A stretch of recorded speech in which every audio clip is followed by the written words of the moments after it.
Doctor అవసరం రావద్దని కోరుకుంటున్నాను. తర్వాత మధుర గాయకులు శ్రీ సముద్రాల రాములు గారిని స్వభావేంద్ర విగ్రహంగా ఆహ్వానిస్తూ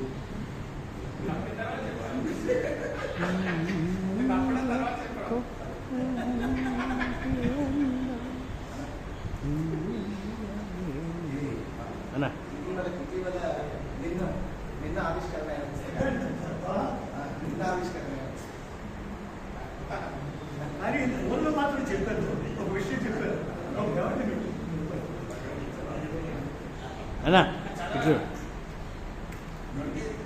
ఇంటి పేరు సముద్రాల, ఇంటి పేరు సముద్రాల, గొంతు పేరు ఘంటసాల.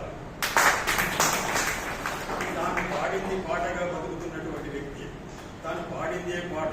రెండవది ఏమిటంటే పాటను అందరూ పచ్చడి చేస్తారు, కానీ మా సముద్రాల రాముడు గారు ఏం చేస్తారంటే ఆ పచ్చడిని కూడా పాటగా చేసి అందిస్తుంటారు. పాటను ప్రేమించే వ్యక్తి, పాటను పూజించే వ్యక్తి సముద్రాల రాముడు గారిని సభాముఖంగా అభినందిస్తున్నాను. నిన్న వారి కార్యక్రమం అక్కడ కూడా ఉండేది, వారు కూడా నిన్న దర్శించుకున్నారు కాబట్టి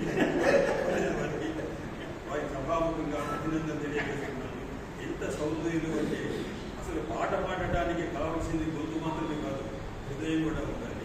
అటువంటి సహృదయపూర్వకంగా వారికి అభినందనలు తెలియజేస్తూ వారి గొంతు ఇలాగే ఇలాగే ఇలాగే శత వసంతాలు వర్తిల్లాలని కోరుకుంటూ సంగీత పురస్కారాన్ని సమర్పించుకుంటున్నాను. నేను వీరితో ఒక విషయం చెప్పాను. నేను ఫోన్లో నేను వేరే పనిలో బిజీగా ఉన్నా కూడా మీతో విషయం చెప్పాను. నిన్నటి కార్యక్రమానికి మహామహోపాధ్యాయులు ఆయన అనంత కుమార్ మేడవరం అనంత కుమార్ శర్మ గారిని పిలిచి ఇచ్చేశారు. నేను 2006లో అమెరికాలో ఉన్నటువంటి మన ఎన్ఆర్ఐ ఎవరైతే ముఖ్యంగా ఎక్కువ మంది బ్రాహ్మణులు ఉన్నారు దాంట్లో, వాళ్ళు ప్రతి సంవత్సరం 20 లక్షలు ఖర్చు పెట్టి 3-4 రోజులు కార్యక్రమాలు చేస్తారు. నిజామాబాద్లో చేయడానికి నాకు 5వ అవకాశం దొరికింది, కష్టపడింది. అప్పుడు మా అమెరికా నుంచి నేను ఎవరు వెంకటేశ్వర శర్మ గారికి ఫోన్ చేస్తే మిమ్మల్ని ముఖ్యంగా దాంట్లో భక్తిగా మేము పిలుస్తున్నానంటే నిజం చెప్తున్నారు. ఆయన ఏం చెప్పారంటే నేను వస్తానండి, నాకంటే ఇంకా గొప్ప వ్యక్తున్నాడు ఆయన అనంత కుమార్ శర్మ గారు అనే పరిస్థితులు. అంటే అదేది ఆహ్వాన పత్రిక చూస్తే దాంట్లో 4 కుమార్ శర్మలు ఉన్నారు. ఆహ్వాన పత్రిక 4 కుమార్ శర్మలు ఉన్నారు. దాంట్లో అంటే నేనే ధన్యవాదంగా నేనే కుమార్ శర్మ, ఈయన అనంత కుమార్ శర్మ చెప్పుకోండి. ఈ విషయం అయితే నేను చెప్పాను. 2 కుమార్ శర్మ అంటే అదొక చాలా సంతోషపడ్డా. ఇది కాకతాళీయంగా జరిగింది అన్నమాట. అటువంటి ఒక్కొక్కసారి అనుకోకుండా జరిగిపోతుంది అనమాట. నిజామాబాద్ ఇవన్నీ కళలకి కానొచ్చింది. ఇక్కడ అందరూ గొప్ప గొప్ప మహానుభావులందరూ ఉంటారు.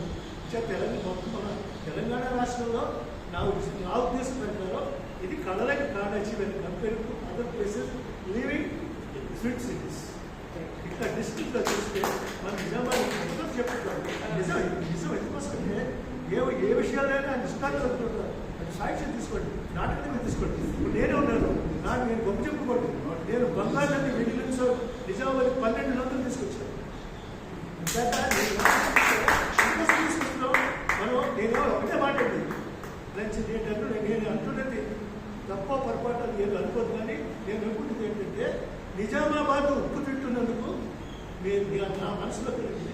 నేను నిజామాబాద్కి ఏమైనా చేయాలి అనే పరిస్థితులు తప్పించుకుంటున్నటువంటి మాండి. అలాగే మీరు కూడా మీరందరూ మహానుభావులే. మీకు వచ్చిన రీతిలో నిజామాబాద్కి ఈ సేవలు అందించవలసిందే. ఈ సభకు ఈ మనసారా